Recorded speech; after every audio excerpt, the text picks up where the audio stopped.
Okay, good morning बच्चों। और last lecture में हमने रिएक्शन मैकेनिज्म का जो टॉपिक स्टार्ट किया था, तो रिएक्शन मैकेनिज्म में हमने दो पॉइंट्स को क्लियर किया था, ब्रेकिंग ऑफ कोवेलेंट बॉन्ड, और उसमें उसके बाद दूसरा पॉइंट जो हम लोग कर रहे थे उसमें नेचर ऑफ रिएजेंट की बात कर रहे थे।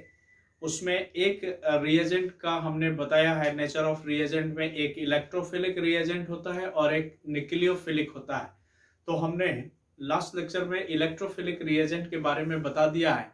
अभी हम लोग कंटिन्यू करेंगे न्यूक्लियोफिलिक रिएजेंट के बारे में। और इसके पहले जिसने वीडियो नहीं देखा है उसको पहले आप देख लें, उसके बाद इसको कंटिन्यू करें। रिएक्शन मैकेनिज्म का सेकंड पॉइंट में सेकंड पॉइंट है, हम लोग पढ़ रहे थे रिएक्शन मैकेनिज्म।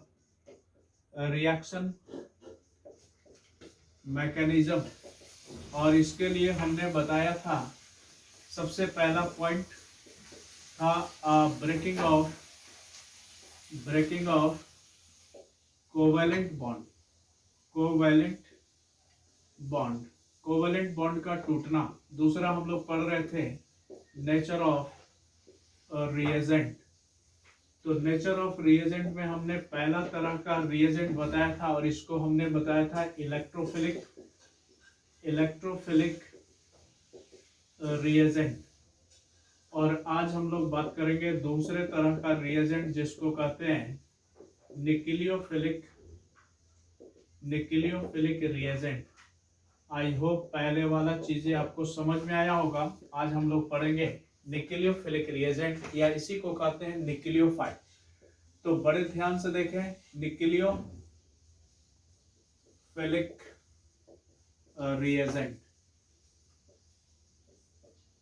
न्यूक्लियोफिलिक रिएजेंट, इसको हम लोग और थोड़ा सुंदर लिख सकते हैं, nucleophilic reagent.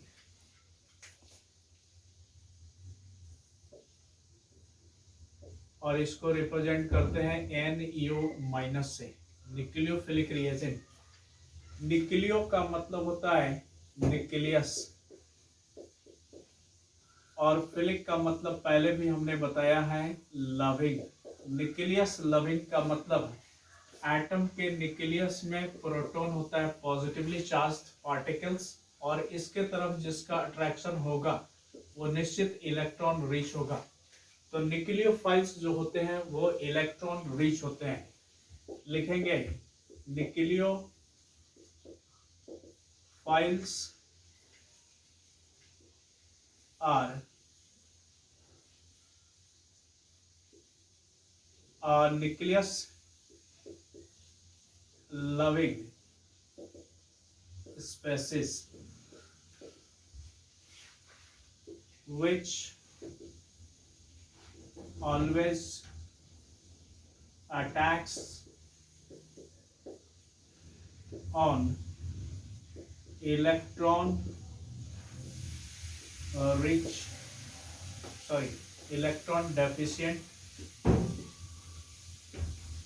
deficient site of substrate molecule।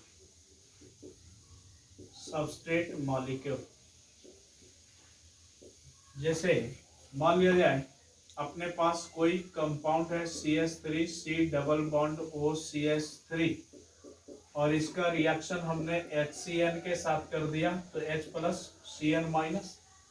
अब इसमें रिएक्शन कैसे होगा, क्या होगा, हम लोग को ज्यादा कुछ नहीं समझना है। अभी हम लोग को सीधे न्यूक्लियोफाइल समझना है। यह हमारा रिएजेंट है जिसमें पॉजिटिवली चार्ज स्पेसीज जो होता है वो इलेक्ट्रोफाइल होता है, जिसको हमने पिछले क्लास में बताया था। न्यूक्लियोफाइल्स आज हम लोग जो पढ़ रहे हैं इलेक्ट्रॉन रिच होता है या नेगेटिवली चार्ज स्पेसीज, आगे हम एग्जांपल भी दिखाएंगे। तो ये न्यूक्लियोफाइल सबस्ट्रेट मॉलिक्यूल के इलेक्ट्रॉन डेफिशिएंट साइट पर अप्रोच करेगा, क्योंकि यहाँ पर इधर से ऑक्सीजन इलेक्ट्रॉन डिमांड कर रहा है तो इस कार्बन पर इलेक्ट्रॉन की कमी होगी। तो ये न्यूक्लियोफाइल जो इलेक्ट्रॉन रिच है वो सबस्ट्रेट मॉलिक्यूल के इलेक्ट्रॉन डेफिशिएंट साइट पर अप्रोच करेगा। तो कभी भी न्यूक्लियोफाइल अगर अप्रोच करेगा, कोलाइड करेगा, तो वो सबस्ट्रेट मॉलिक्यूल के इलेक्ट्रॉन डेफिशिएंट साइट पर अप्रोच करेगा। आई होप इतना बात समझ में आ गया। इसमें और भी बातें क्या होगा वो अलग जगह हम लोग पढ़ेंगे। अभी हम लोग को सिंपल न्यूक्लियोफाइल्स के बारे में जानना था। तो न्यूक्लियोफाइल्स इलेक्ट्रॉन रिच स्पेसीज होता है न्यूक्लियोफाइल, और ये हमेशा इलेक्ट्रॉन डेफिशिएंट साइट पर अप्रोच करेगा। इसके लिए एग्जाम्पल क्या होगा, तो एग्जाम्पल आप लिख सकते हैं, इसको हटा दें। न्यूक्लियोफाइल्स के लिए एग्जाम्पल,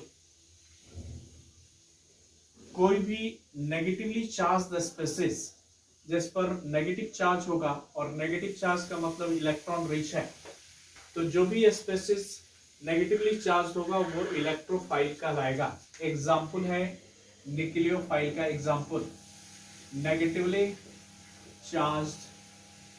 चार्ज्ड स्पेसीज न्यूक्लियोफाइल्स कहलाएगा।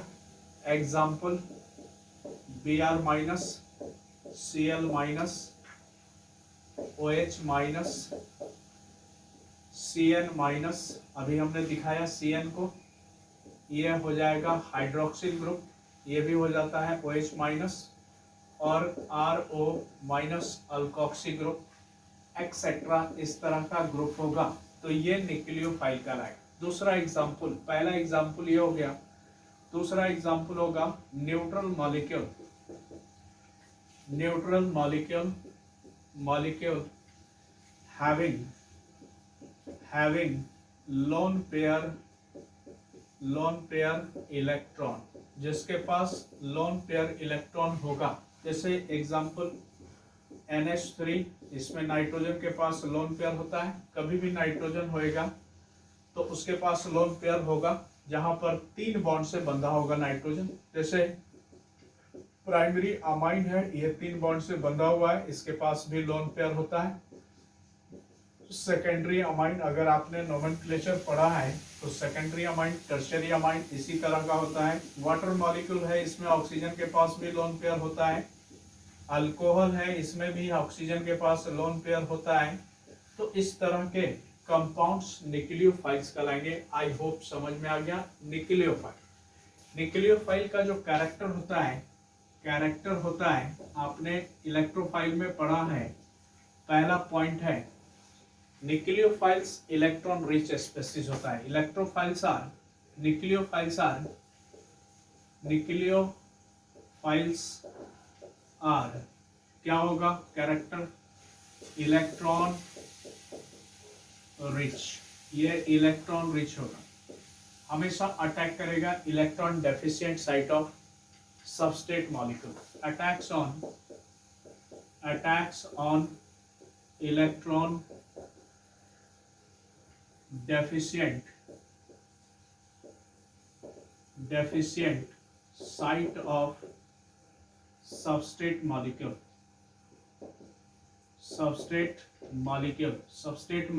के इलेक्ट्रॉन डेफिशिएंट साइट पर अप्रोच करेगा। थर्ड हो जाएगा नेगेटिवली चार्ज्ड स्पेसीज। नेक्स्ट हो जाएगा neutral molecules having lone pair electron. और आपने एसिड बेस में पढ़ा होगा जो species lone pair electron donate कर सकता है उसको हम लोग लेविस बेस कहते हैं। आपने पहले पढ़ा होगा। तो न्यूक्लियोफाइल्स लेविस बेस जैसा बिहेव करेगा, behaves as Lewis base. This is electrophile this is nucleophile. अभी हमने आपको इलेक्ट्रोफाइल और न्यूक्लियोफाइल के बारे में हमने कंप्लीट बताया। पिछले लेक्चर में हमने इलेक्ट्रोफाइल के बारे में बताया था। अगले लेक्चर में हम लोग इसी तरह से रिएक्शन मैकेनिज्म का तीसरा इंपॉर्टेंट पॉइंट्स। रिएक्शन मैकेनिज्म में हर चीजें इंपॉर्टेंट है, जो चीजें आप स्टेप वाइज इसको सीखे पहले, और कैसे हम किसी रिएक्शन से प्रोडक्ट डिसाइड करेंगे। इन्हीं सारी चीजों को यूज करके हम लोग प्रोडक्ट बनाएंगे। तो देखते रहें, अगला वीडियो आप जरूर देखें। और अगले वीडियो में हम लोग करेंगे electronic displacement in covalent bond. I hope बात समझ में आ गया होगा। मिलते हैं अगले लेक्चर में। Thank you.